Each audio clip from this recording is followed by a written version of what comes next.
Hola a todos nuevamente, ¿cómo les va? Mi nombre es Hernán Mentasti y este espacio es Religiosamente Incorrectos y hoy vamos a analizar, con motivo del pase de a Santiago Alarcón al catolicismo. Santiago es el fundador del Rincón Apologético, que por cierto ha sido una tarea excelente realizada a lo largo de estos últimos años en las redes sociales, con lo cual le mandamos un saludo a Santiago si es que por una de esas casualidades llega a ver este video. Pero bueno, hoy vamos a hablar del bautismo y de las diferencias doctrinales que puede haber en el bautismo entre católicos y protestantes. Obviamente, este es un tema, como siempre menciono, que no lo podemos resumir en 5 o 10 minutos de un video, ¿sí? Incluso en una materia de seminario, estos temas doctrinales pueden llegar a dar a cientos o incluso miles de páginas de lectura para poder arribar a una conclusión con un grado de certeza mayor. Pero, ¿qué quiero con este video? ¿Cuál es el propósito? Que vos puedas pensar por vos mismo, que hay en algunas doctrinas hay varias posibilidades y que bueno, obviamente uno como creyente tiene que tratar de moverse con aquella con la cual uno se sienta más cómodo, ¿sí? Porque en definitiva lo que Dios ve es nuestro corazón, y más que las acciones o las o ciertas posiciones rígidas, ¿no? Mira, acerca del bautismo, te puedo decir que hay una diferencia fundamental entre católicos y protestantes, ¿sí? Bueno, los católicos obviamente bautizan niños, ¿sí? Algunos protestantes sí lo hacen, como los luteranos, los... perdón, los hay. Me acabo de olvidar, discúlpame, espera que veo el texto que lo tengo acá anotado. Los luteranos, los episcopales, los anglicanos, ¿sí? Que son las denominaciones tradicionales del protestantismo. En otras más modernas, más renovadas, como los bautistas, los pentecostales y demás, no se bautizan infantes. Eh, Estas son dos diferencias fundamentales. Otra diferencia es que en los hermanos católicos, o mejor dicho, el magisterio de la Iglesia Católica le baja a los hermanos católicos que el bautismo es como entrar en un estado de gracia a través del cual esa persona en el futuro puede recibir la administración de la gracia de parte de los sacramentos y de parte de Dios. En consecuencia, en el protestantismo esto no es así, sino que el bautismo es fundamentalmente una manifestación externa y pública de un compromiso interior de lealtad hacia nuestro Señor Jesucristo, respecto de seguirlo a Él también, ¿no? Eh, bueno, vamos a ver un poquitito como ejemplo el pasaje que está en Juan capítulo 3, versículos del 1 al 15, y vamos a analizar algunas palabras del texto griego, ¿sí? Que nos van a traer un poco más de luz sobre este tema. Eh, no vamos a leer toda la perícopa, todo el pasaje, sino que voy a mencionar puntualmente algunas cositas. Después te dejo como tarea para vos, si querés abrir tu Biblia y leerlo en forma personal, ¿verdad? Y en oración. Mira, Jesús dice en el versículo 5 de este capítulo que es necesario nacer del agua, ¿sí? La palabra nacer es geneté y del agua es údatos o ídatos, según como lo quieras pronunciar, porque la U en griego se pronuncia como Y, como una U con mezcla de I, más como un sonido francés o alemán, ¿no? Una cosa así medio rara. Y además dice también en este versículo que es necesario nacer del agua y del espíritu. La palabra espíritu en el texto griego, en este pasaje, es neumatos, que no solo hace referencia al Espíritu Santo y al Espíritu de Cristo como en la mayoría del texto neotestamentario, sino que también hace referencia al espíritu humano entendido como alma racional. ¿Sí? Ahora bien, si avanzamos un poquito más, en el versículo 7 dice, cuando habla de nacer de nuevo, nuevamente, valga la redundancia, la palabra es anotén, ¿sí? Que significa de lo alto, es decir, de arriba. Esto nos da la noción de un sentido de ubicación celestial o algo que procede de Dios. ¿Mm? en el significado de esta palabra anoten. Entonces, si nosotros leemos el pasaje en todo su contexto, podemos inferir que hay una especie de doble entrada en esta situación del nacer de nuevo, del bautismo, que tiene que ver, por un lado, con la acción de Dios en el corazón de la persona y por otro lado, con la decisión personal de seguir al Maestro. O sea, esta libre elección, este libre albedrío que Dios nos dio a los seres humanos dentro de lo que fue el pacto adámico, que sigue vigente, porque Jesús es el postrer Adán, ¿verdad? O sea, Jesús vino a perfeccionar lo que Adán no pudo cumplir, ¿sí? Y bueno, como este libre albedrío como condición para seguir al Salvador. Dos perlitas te tiro al respecto. O sea, no tenemos que olvidarnos que Jesús se definió a sí mismo como el agua de vida, ¿sí? Y también tenemos la figura de la roca de la cual brotó agua en el desierto cuando Moisés la golpeó con la vara, ¿sí?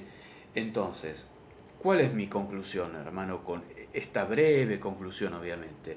Que no se debería bautizar infantes, ¿sí?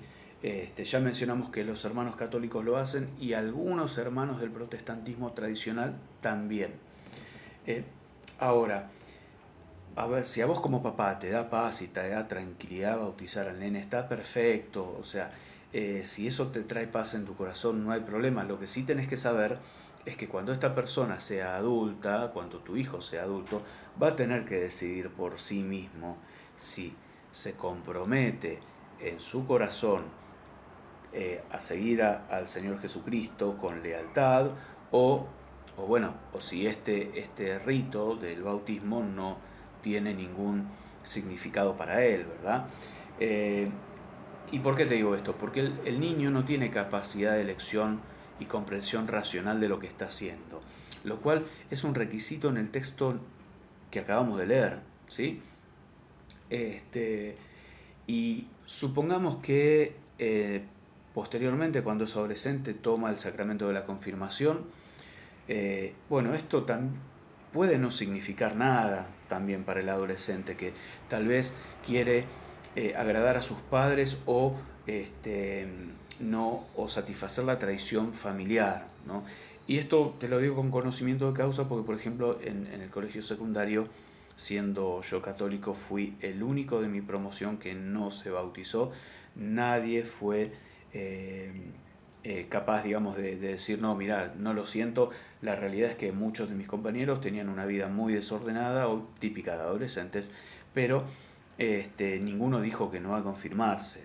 No sé, cada uno conocerá su corazón de por qué. Yo en ese momento sentía que era una hipocresía de mi parte si daba ese paso, y no lo hice, y sin embargo los hermanos de la congregación respetaron mi decisión y no tuve ninguna consecuencia en el colegio.